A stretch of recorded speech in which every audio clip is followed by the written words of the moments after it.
स्वागत है इस नए वीडियो में। मैं रोहित देसाई को फाउंडर ऑफ जेबी एक्सपर्ट्स। इस वीडियो में हम डिस्कस करते हैं द वर्ल्ड फैक्ट बुक के बारे में। ये नॉर्मली हमारे यहाँ पे जैसे RAW है जो स्पाई एजेंसी है, ऐसे ही CIA जो है जो US का स्पाई एजेंसी है उनकी ये वेबसाइट है। यहाँ पे लोग क्या करते हैं ना कि हर एक कंट्री की अपनी अपनी प्रोफाइल बना के रखते हैं। तो अभी मान के चलिए कि आपके किसी कंट्री को आपने मार्केट एज आइडेंटिफाई किया हुआ है, मगर मुझे बहुत कुछ चीज़ें जाननी है उस कंट्री के बारे में।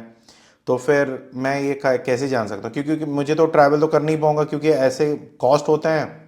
तो फिर मुझे नॉर्मली वायबल नहीं लगता है। तो इसमें क्या है कि ठीक है, कुछ इन्फॉर्मेशन है जो नॉर्मली मैं गूगल में वगैरह सर्च कर लेता हूँ, मिल जाती है। मगर कुछ डिटेल्स इतनी डिटेल में होते हैं जो ये ऐसे वाले स्पाई कंपनीज नॉर्मली डालते हैं। तो अगर आपको लगता है कि हाँ ऐसे कुछ जानना है मुझे किसी कंट्री के बारे में जो मेरी टारगेटेड कंट्री है, तो फिर ये वेबसाइट या आप यहाँ पे आ सकते हो। ये CIA की वेबसाइट है, जैसे इंडिया में रॉ है। तो अभी कितना दिन तक ये वेबसाइट अलाइव है पता नहीं, क्योंकि अभी ट्रम्प तो सबका ट्रम्पेट बजा रहा है। तो कब कौन सी किसकी कॉस्ट कट जाए तो किसी को वही नहीं पता। क्योंकि यहाँ पे जितने भी एम्प्लॉयज़ थे CIA में, तो उनकी भी नौकरी कट रही है। तो एग्जैक्टली नहीं पता ये कितना दिन इनकी सारी सपोर्ट सिस्टम चलती रहेगी। हाँ, मगर इतना डिस्ट्रप्शन कर रहे हैं, तो इतनी खराबी कर रहे हैं, तो पता नहीं आगे जाके क्या होगा US का या बाकी सारी चीज़ों का। But end of the day जब तक ये वेबसाइट्स अवेलेबल है, आप इसके बेनिफिट ले सकते हो। क्योंकि आज मैं वीडियो बना रहा हूँ तो कम से कम आज के लिए अगर आप ये वीडियो देख रहे हो तो कम से कम ये वेबसाइट जिंदा है। ठीक है, तो यहाँ पे हम शुरू करते हैं। तो पहली रीजन है कि अगर आप रीजनल वाइज अगर कोई क्लस्टर आप पिक करते हो, फॉर एग्जाम्पल मैं मिडल ईस्ट लेता हूँ। अभी मुझे लगता है कि UAE हो गया, यमन हो गया, कतार हो गया, ये सारे मेरे बड़े मार्केट है। क्योंकि अभी मैं बीफ एक्सपोर्ट कर रहा हूँ, हलाल बीफ है जो बफेलो मीट है। तो ये चीज़ें अगर मुझे एक्सपोर्ट करनी है तो ये बहुत अच्छे मार्केट्स हैं। तो अभी मुझे किसी कंट्री के बारे में प्रॉपरली जानना है, क्योंकि अभी मान के चलो कि मैंने कभी नहीं गया है इस कंट्री में। ठीक है, तो इनके फ्लैग कौन सी है, इनके कंट्री की, इसकी सेम वीडियो इंग्लिश में ऑलरेडी डल चुकी है, काफ़ी पहले ही डाल दिए थे। तो एक बार अगर आपको हिंदी समझ में नहीं आता है तो फिर आप इंग्लिश वाली वीडियो भी देख सकते हो। तो यहाँ पे इंट्रोडक्शन में आप देख सकते हो कि इस कंट्री का पूरा बैकग्राउंड क्या है। फिर यहाँ पे उसकी जियोग्राफी, उसकी लैंड बॉर्डर, कोस्टल बेल्ट, उसकी क्लाइमेट। अभी उसकी क्या है ना कि ये सारी चीज़ें काफ़ी लोगों को पता भी नहीं होता कि क्लाइमेट के हिसाब से खेलना कैसा है। अभी देखो, अगर कोई आप आइसक्रीम्स बनाते हो तो ये जब हॉट डेजर्ट टाइम है तो नॉर्मली अगर गर्मी इतनी बढ़ जाती है तो तभी नॉर्मली कोल्ड प्रोडक्ट्स के डिमांड्स आते हैं। तो कोल्ड प्रोडक्ट जितने भी आप बनाते होंगे, बेवरेजेस होगा या आइसक्रीम्स होंगे ऐसे वाले, तो ये आज के टाइम पे सही टाइम है टू सेंड एक्सपोर्ट करने के लिए, सो दैट वहाँ से ऑर्डर निकल आए। तो काफ़ी कुछ चीज़ें हैं जो आप, बहुत कुछ चीज़ें यहाँ पे ध्यान रख के, अगर आपको पता है कि अगर आप थोड़ी बहुत भी स्ट्रैटेजी प्लानिंग आता है या अगर नहीं आता है तो आप हमसे मदद चाहते हो तो बिल्कुल हमसे कांटेक्ट कर सकते हो। मगर ऐसा कभी क्या होता है ना कि इनके सिचुएशन के हिसाब से यहाँ पे क्या क्या प्रोडक्ट्स हम लोग आगे जाके एक्सपोर्ट कर सकते हैं या आगे जाके इसका ग्रोथ होने वाला है, वो सारी चीज़ें हमें इसी डिटेल्स में पता चल जाती है। तो इनकी इरिगेशन लैंड कितनी है? बहुत ही कम है। नॉर्मली डेट्स एक मेन प्रोडक्ट है जो ये लोग एक्सपोर्ट करते हैं, मतलब एग्रो प्रोडक्ट्स में, वरना तो इनका मेन काम तो तेल का ही है। नेचुरल यहाँ पे डिजास्टर क्या है, अगर आपने कोई ऐसी चीज़ बनाते हो जिसमें बच सकते हैं, इंसान की जान बच सकती है, बिल्डिंगें बच सकते हैं, ऐसे ऐसे जो इन सब चीज़ों को वो मैनेज कर पाता है। सैंड एंड डस्ट का होता है यहाँ पे, जैसे US में वगैरह ना हरिकेन्स आते हैं, वो बड़ी दिक्कत वहाँ पे होती है। अगर आप ऐसे कोई प्रोडक्ट बना सकते हो जिससे ये चीज़ें सॉल्व हो सकती है, इंसान की जान बच सकती है, तो फिर उस हिसाब से आप देख सकते हो। क्योंकि हर एक रीजन का ना अपना ही पंगे होते हैं कि हाँ ये दिक्कत है, यहाँ पे वो दिक्कत है। तो वो दिक्कत अगर आप सॉल्व करते हो तो फिर आपके लिए बिजनेस अपॉर्चुनिटी खुल जाती है। कभी ऐसा नहीं कि बगल वाला जो कर रहा है वही करते रहेगा जिंदगी भर के लिए। तो आपको यहाँ पे देखना पड़ेगा कि कौन सी चीज़ें हैं, क्या है। नेशनलिटी देख सकते हो, कौन से भाषा हैं। अभी देखो जितने लोग इंडिया वाले हैं वहाँ पे, तो वो तो हिंदी बोलते हैं, मलयालम बोलते हैं क्योंकि वो केरला से हैं, उर्दू बोलते हैं। जो बांग्लादेशीज हैं, फिर पाकिस्तानी है, बांग्लादेशी तो नहीं, बंगाल बोलते हैं, मगर जो पाकिस्तानीज है वगैरह वगैरह, तो वो लोग उर्दू बोलते हैं, पश्तून बोलते हैं, पर्शियन बोलते हैं। तो ये मेजर लैंग्वेजेस वहाँ की है। मगर मेन ऑफिशियल लैंग्वेज जो है वो अरेबिक है। जो आपको कल जाके अगर आप एक्सपोर्ट करना चाहते हो, आप लेबल वगैरह एक्सपोर्ट मतलब जो मटेरियल एक्सपोर्ट करते हो उसकी सारी लेबल की main language Arabic and English होनी चाहिए। ये मैंडेटरी रूल है। ये एक बार वहाँ पे आप अपने बायर से भी चेक करा सकते हो। कौन सी रिलीजन फॉलो होती है? तो आपको हलाल क्यों चाहिए? तो इस्लामिक कंट्री है तो वहाँ पे हलाल ही चलेगी, बाकी वहाँ पे जो और तरीके हैं स्लॉटरिंग का वो चीज़ें वहाँ पे नहीं चलती हैं। अगर कुछ चीज़ें चलती होगी तो फिर आपको स्पेशल परमिशन लेके फिर वहाँ पे इंपोर्ट करना पड़ेगा, क्योंकि वहाँ पे अलग धर्म के भी लोग होते हैं, राइट? यहाँ पे हिंदूज है, बुद्धिस्ट है, सो ये सारी चीज़ें।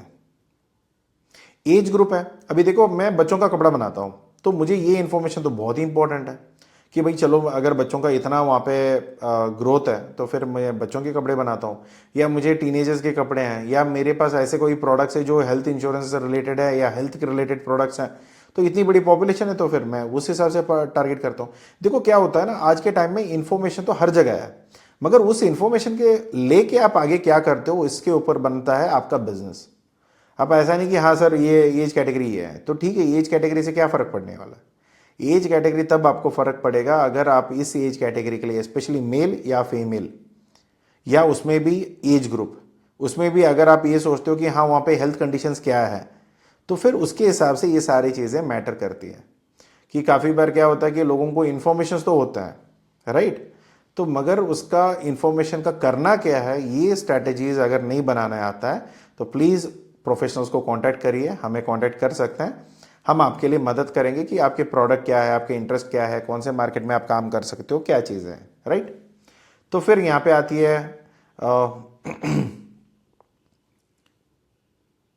डिपेंडेंसी रेशियोज हैं, उसे median age, population growth, birth rate कितनी है, डेथ रेट कितना है। डेथ रेट अगर ज़्यादा है तो मान के चलिए वहाँ पे कोई बीमारी की वजह से डेथ हो रहे हैं तो फिर उसका क्लॉज अगर आप ढूंढोगे ना तो फिर वहाँ पे भी आपको एक बिजनेस अपॉर्चुनिटी। ये तो चीज़ें मैं ऑन अनसेंटिमेंटल में बता रहा हूँ, मगर मेन चीज़ें ऐसी है कि अगर डेथ किसी डायबिटीज़ या हार्ट अटैक की वजह से हो रहा है, अगर आप फार्मास्यूटिकल कंपनी हो तो वहाँ पे आप काम कर सकते हो कि वहाँ पे किसी का जान बचा सकते हो।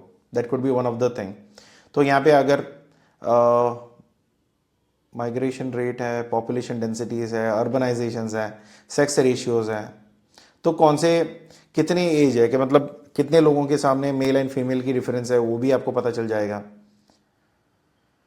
इन्फेंट है, बच्चे कितने हैं, मतलब काफ़ी वो होता है ना कि अगर मैंने बच्चों के खाने की चीज़ें बनाते हैं, जैसे जो छोटी बच्चे होते हैं जो अभी 6 महीने के 6 महीने या 2 साल के छोटे बच्चे हैं, तो फिर उनके लिए क्या चीज़ें आप देख सकते हो।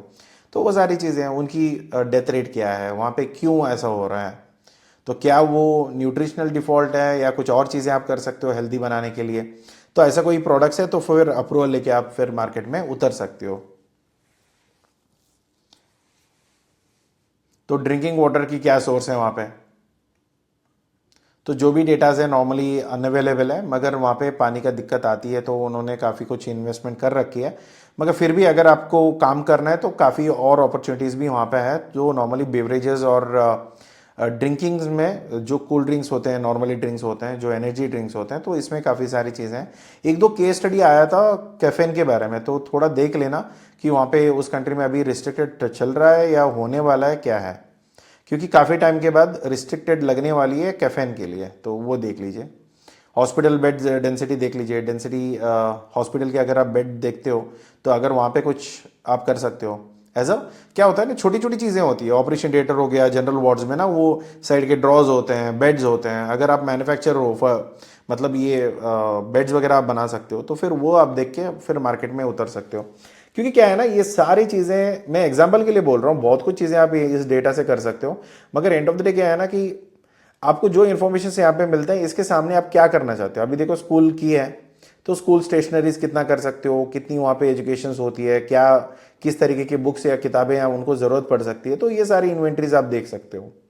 एनवायरमेंटल इश्यूज, अगर आपके कोई भी ऐसे प्रोडक्ट है जो नेचुरल कोलामिटीज़ हैं, जो जैसे कोई दिक्कत हो गया, बाढ़ आ गया, फ्लड आ गया, वहाँ पे सैंड स्टॉर्म होते हैं, तो ये सारी चीज़ें जब आप देखते हो तो उसके अगेंस्ट आपको जो भी कुछ बन सकता है तो फिर वो आप बना सकते हो। तो क्लाइमेट है, लैंड यूज़ उनका आप देख लीजिए, कितना बड़ा लैंड है और उसका कितना परसेंटेज उनका एग्रीकल्चर है, तो तभी तो वो ये लोग इतनी कम इनकी एग्रीकल्चर लैंड है, तो उसी की वजह से हम लोग यहाँ पे ऑनियन उगा उगा के हम लोग दुबई भेजते हैं, क्योंकि उनके वहाँ पे नॉर्मली फार्मिंग होती नहीं है, सिर्फ डेट्स एक होता है, तो मेजर तो वही है, उसके अलावा फिर वाटर रीयूज साइकिल गवर्नमेंट आप देख सकते हो कि वहाँ पे किस तरीके की गवर्नमेंट है, किस तरीके का मोनार्की है। तो नॉर्मली हर जगह आप ये नहीं बोल सकते कि हाँ डेमोक्रेटिक कंट्री है वहाँ पे पब्लिक रूल है, यहाँ पे मोनार्की है। तो वहाँ पे काफ़ी कुछ चीज़ें आप देख सकते हो। इनको कब इंडिपेंडेंस मिला था और किससे मिला था, जिन्होंने हमें लूटा उनको भी उन्होंने ही लूटा है, ठीक है, यूके वाले।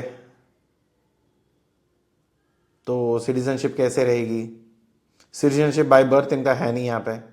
तो अगर इनके फादर साइड है या मदर साइड है तो वो चीज़ें डिपेंड करेगा। तो सिटीजनशिप कैसी मिलेगी, अगर कोई सेटल होना चाहता है तो फिर उसको सिटीजनशिप मिलेगी या नहीं मिलेगी, या सिर्फ वो टेम्प्रेरी पर्पज़ के लिए कभी भी लात मार के बाहर निकाल सकते हैं। तो ये सारी चीज़ें होती है, क्योंकि सिटीजनशिप नहीं मिलती तो बेनिफिट्स भी नहीं मिलता है। और कुछ चीज़ें दुबई में तो काफ़ी अलग रूल्स एंड रेगुलेशंस है, अगर बदल गया तो फिर कुछ नहीं कर सकते, वरना तो है ही। ये यूएस का एम्बेसी है, हमारे भी वहाँ पे डिप्लोमेटिक रिप्रेजेंटेशन है, इंडियन एम्बेसी भी वहाँ पे है। तो मगर ये यूएस की वेबसाइट है तभी वो यूएस का बता रहा है, वरना तो आपको इंडिया का भी मिल जाएगा। तो उनका फ्लैग डिस्क्रिप्शन, उनकी रियल जीडीपी कितनी है, उनकी पैसे कितने हैं, पर कैपिटा कितनी है, स्पेंडिंग पावर कितना है, क्रेडिट रेट्स कितने हैं। तो क्या होता है ना, ये सारे डेटाज आपको पता चलेगा कि हाँ ये कितने कितने स्पेंड कर सकते हैं, कितना इनके पास पैसे हैं। देखो क्या है ना, अगर मैं कोई महंगा चीज़ बेच रहा हूँ तो उसके सामने पैसे भी तो होने मैंडेटरी है। कि अगर मैं किसी के सामने जाके, जिसके पास 2 रुपये नहीं है, उसको जाके मैं 2 करोड़ की सामान बेचने जाऊँगा तो वो तो खरीदेगा नहीं। मुझे मेरे पास कम से कम उनके पास उतना तो होना चाहिए जितना मेरा माल का प्राइस है।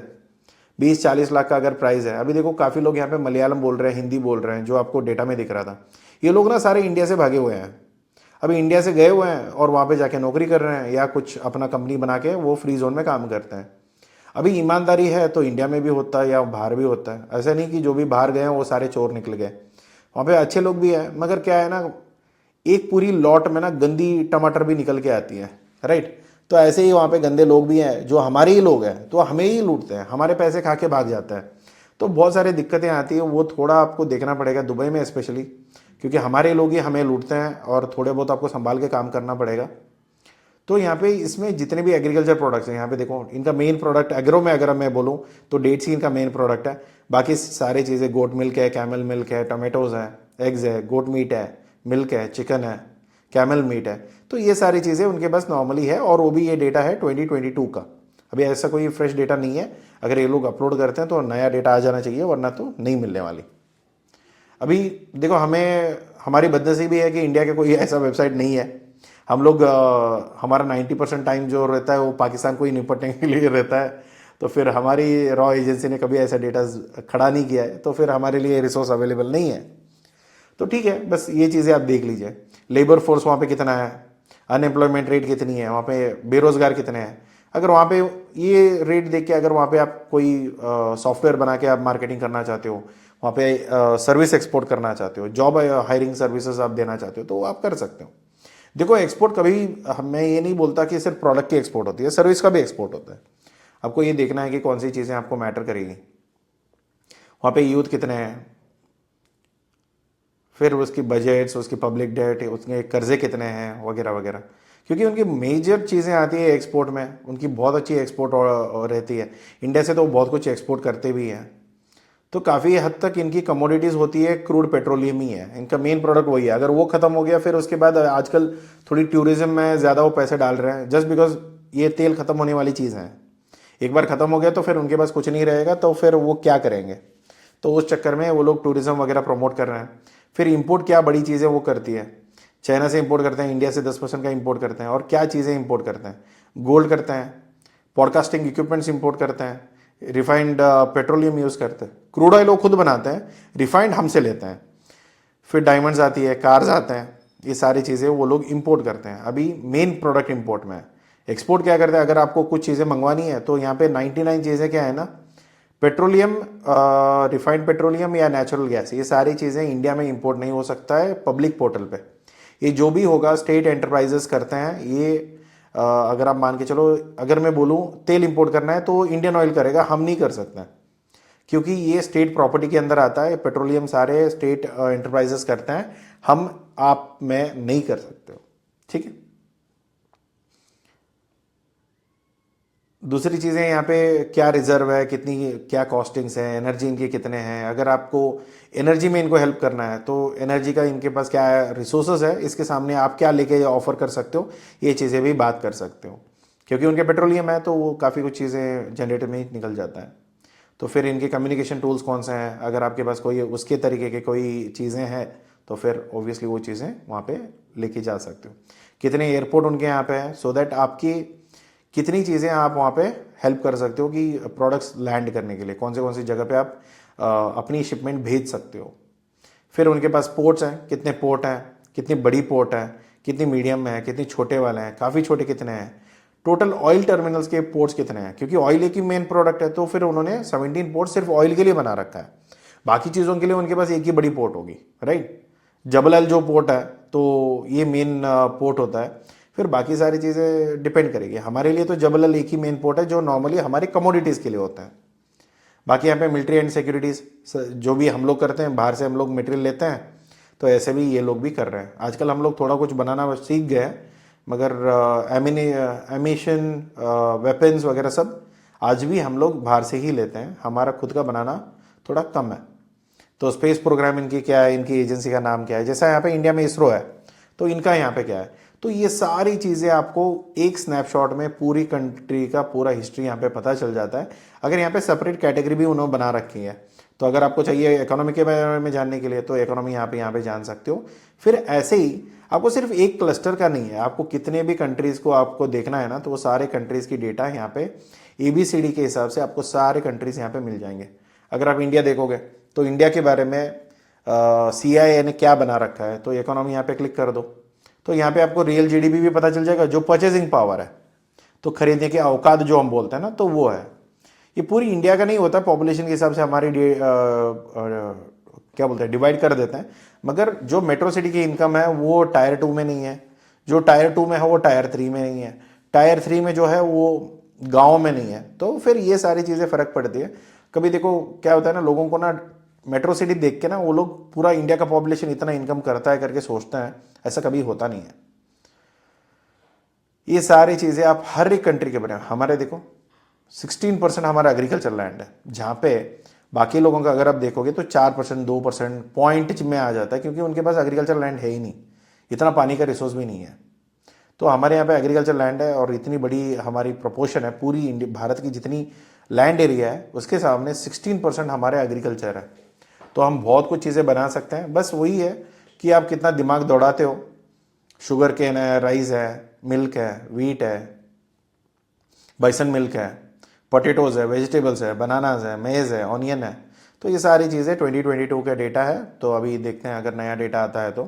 वरना ये सारी चीज़ें आप यहाँ पे पूरा देख के आप प्लान कर सकते हो कि हाँ हमारे यहाँ से क्या कर सकते हैं। शुगर केन तो भूल जाओ, जब अगर दिखता भी है ना तो यहाँ पे दूसरा चीज़ है कि यहाँ पे जो दिखा फिर उसी को हमने प्लान कर लिया, ऐसा नहीं करना चाहिए। क्योंकि क्या होता है ना, अभी शुगर केन तो बहुत अच्छा प्रोडक्ट है, यहाँ पे इंडिया में हम लोग उगाते भी बहुत हैं, राइट। क्योंकि यूपी में उगता है, कर्नाटक में है, आंध्रा में है, महाराष्ट्र में है, वगैरह वगैरह, राइट। मगर दिक्कत ये है कि शुगर केन या शुगर जो बनती है उससे ये हमारे सेल्फ कंजम्पशन से बहुत ज़्यादा है।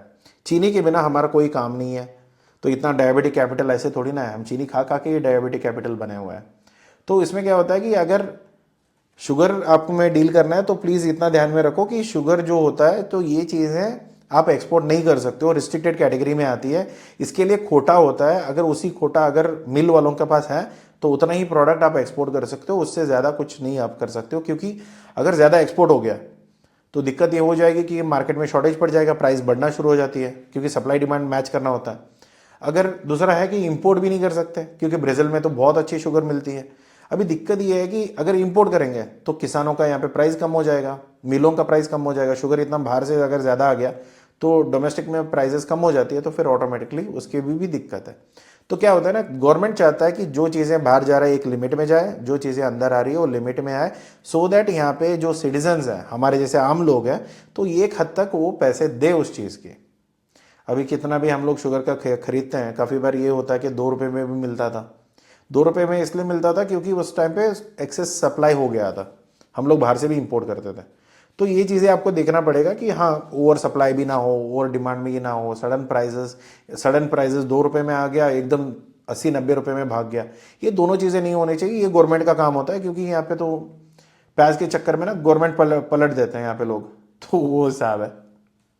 ठीक है, तो यहाँ पे ओवरऑल आप देख लो, ये सारे डेटा सारे कंट्रीज के लिए अवेलेबल है। हर एक कंट्री का अगर आप नहीं जानते हो, आप कभी गए नहीं हो, तो प्लीज़ जाके ये डेटा समझ लीजिए, क्योंकि इसके ऊपर आपको आइडियाज़ मिलने शुरू हो जाएंगे। फिर उसके बाद आप प्लान आउट करना शुरू करो, तो फिर आपको एक बेसिक हद तक समझ में आ जाएगा। तो फिर उसके बाद आप प्लान आउट करके आप काम शुरू करो। इसमें कोई डाउट है तो कमेंट बॉक्स तो खुला है, और कोई और सर्विसेज चाहिए तो बिल्कुल आपका ऑफिस के जो डिस्क्रिप्शन में नंबर दिया गया है उस पर कॉल करिए, बात करिए और कंसल्टेशन ले सकते हो। मिलते हैं अगले वीडियो में। Thank you so much for watching this, take care, bye bye.